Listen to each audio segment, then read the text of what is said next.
Ibrani pasal 10. Persembahan yang sempurna.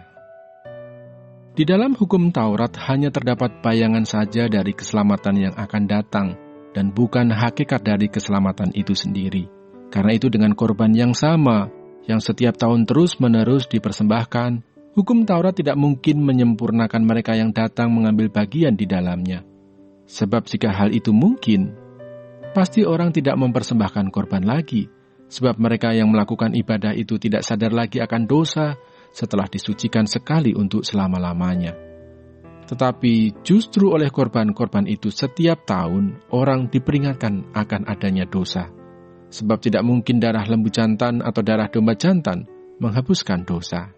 Karena itu ketika ia masuk ke dunia, ia berkata, "Korban dan persembahan tidak engkau kehendaki, tetapi engkau telah menyediakan tubuh bagiku. Kepada korban bakaran dan korban penghapus dosa, engkau tidak berkenan." Lalu aku berkata, "Sungguh, aku datang. Dalam gulungan kitab ada tertulis tentang aku, untuk melakukan kehendak-Mu, ya Allahku." Di atas ia berkata, "Korban dan persembahan, korban bakaran dan korban penghapus dosa, tidak engkau kehendaki, dan engkau tidak berkenan kepadanya, meskipun dipersembahkan menurut hukum Taurat." Dan kemudian katanya, "Sungguh aku datang untuk melakukan kehendak-Mu." Yang pertama ia hapuskan supaya menegakkan yang kedua, dan karena kehendaknya inilah kita telah dikuduskan satu kali untuk selama-lamanya oleh persembahan tubuh Yesus Kristus. Selanjutnya setiap imam melakukan tiap-tiap hari pelayanannya dan berulang-ulang mempersembahkan korban yang sama sekali tidak dapat menghapuskan dosa. Tetapi ia, setelah mempersembahkan hanya satu korban saja karena dosa, ia duduk untuk selama-lamanya di sebelah kanan Allah. Dan sekarang ia hanya menantikan saatnya di mana musuh-musuhnya akan dijadikan tumpuan kakinya. Sebab oleh satu korban saja ia telah menyempurnakan untuk selama-lamanya mereka yang ia kuduskan. Dan tentang hal itu, Roh Kudus juga memberi kesaksian kepada kita. Sebab setelah ia berfirman, "Inilah perjanjian yang akan kuadakan dengan mereka." Sesudah waktu itu, ia berfirman pula, "Aku akan menaruh hukumku di dalam hati mereka, dan menuliskannya dalam akal budi mereka, dan aku tidak lagi mengingat dosa-dosa dan kesalahan mereka." Jadi apabila untuk semuanya itu ada pengampunan, tidak perlu lagi dipersembahkan korban karena dosa. Ketekunan. Jadi, saudara-saudara, oleh darah Yesus kita sekarang penuh keberanian dapat masuk ke dalam tempat kudus, karena ia telah membukakan jalan yang baru dan yang hidup bagi kita melalui tabir, yaitu dirinya sendiri, dan kita mempunyai seorang imam besar sebagai kepala rumah Allah. Karena itu marilah kita menghadap Allah dengan hati yang tulus ikhlas dan keyakinan iman yang teguh. Oleh karena hati kita telah dibersihkan dari hati nurani yang jahat, dan tubuh kita telah dibasuh dengan air yang murni. Marilah kita teguh berpegang pada pengakuan tentang pengharapan kita, sebab Ia yang menjanjikannya setia. Dan marilah kita saling memperhatikan, supaya kita saling mendorong dalam kasih dan dalam pekerjaan baik.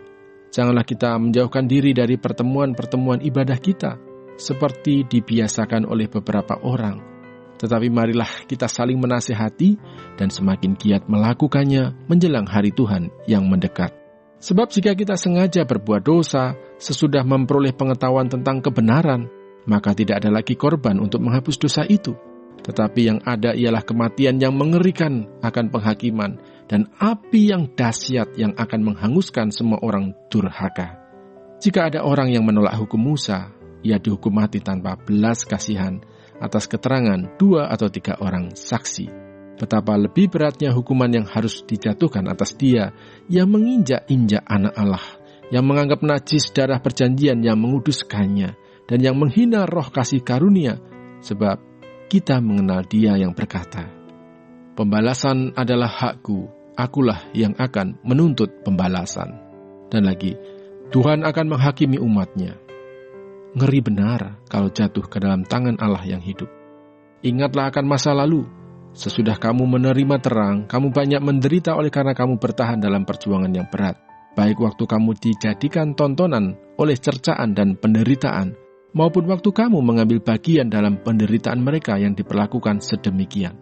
Memang kamu telah turut mengambil bagian dalam penderitaan orang-orang hukuman, dan ketika harta kamu dirampas, kamu menerima hal itu dengan sukacita, sebab kamu tahu bahwa kamu memiliki harta yang lebih baik dan yang lebih menetap sifatnya.